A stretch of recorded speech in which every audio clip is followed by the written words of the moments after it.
Well, I think that's the furthest I've ever flown backwards before. Yo, welcome ladies and gentlemen back to more two-stroke content.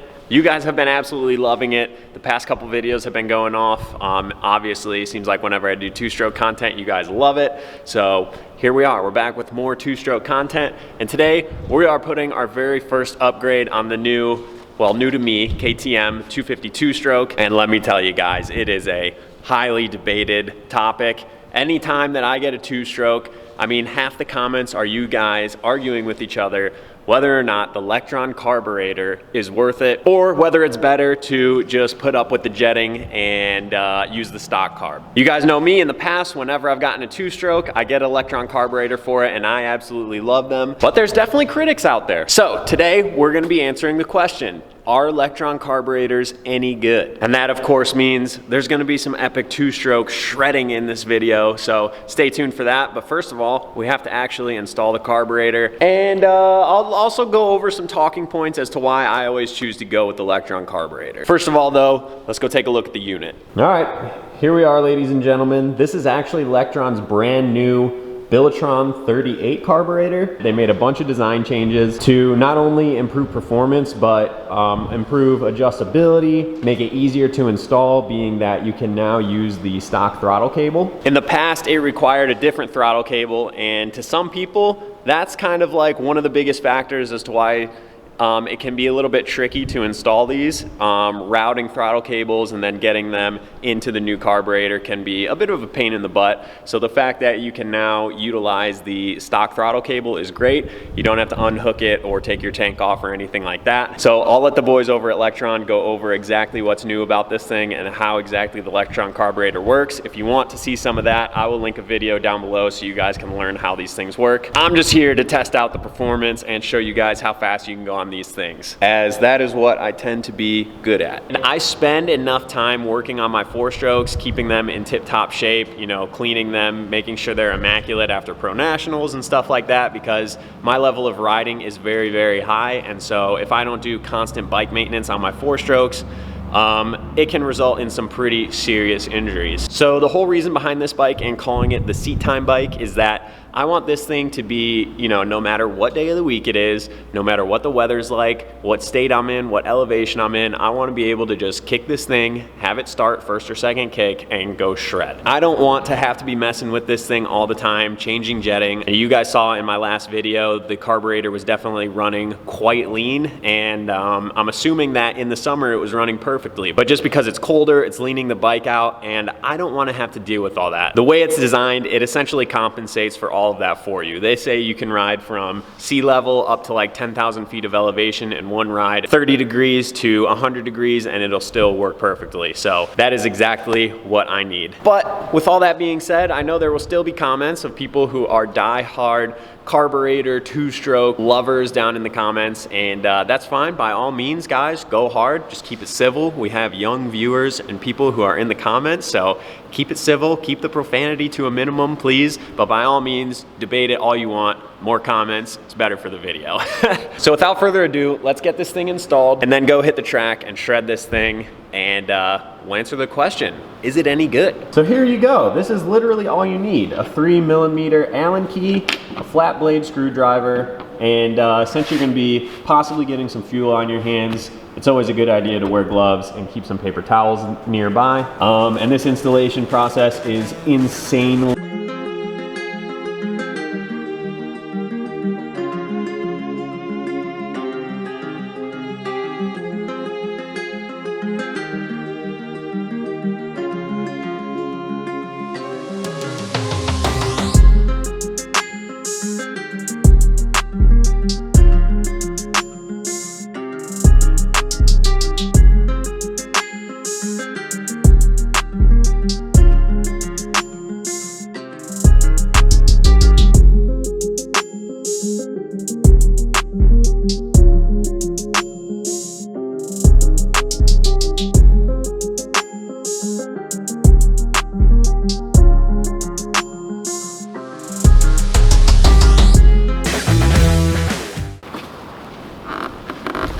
Oh my God. Sorry, I didn't want to Because you were filming, so I didn't know what to do. Bridget just walked in and scared the crap out of me. I brought a sub sandwich. You brought a sub sandwich? Oh, we need an intermission. Hold on, ladies and gentlemen. All right, ladies and gents, I have a sub sandwich in me. Bridget is the GOAT. This required some finagling. I was able to get it in there, obviously, as you can see, but I think on a warmer day when the rubber is a little bit more pliable, it would be much, much easier, or just taking off the subframe would also help the case a lot, obviously, but was able to get that in there, all right? So we're ready to start this thing up, rip it around the yard a little bit, make sure it works all right, and then we'll load up, take it to the track, and show you guys shredding on the track, see how this thing performs. It's even idling way better than before.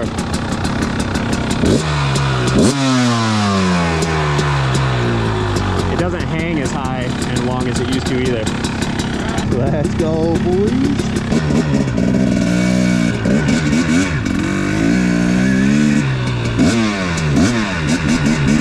Wow, so much better.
holy cow, that thing has a lot more bottom end, and it's definitely not doing that pinging anymore. So yeah, the throttle response is way better as well. So bottom end, no more pinging, better throttle response.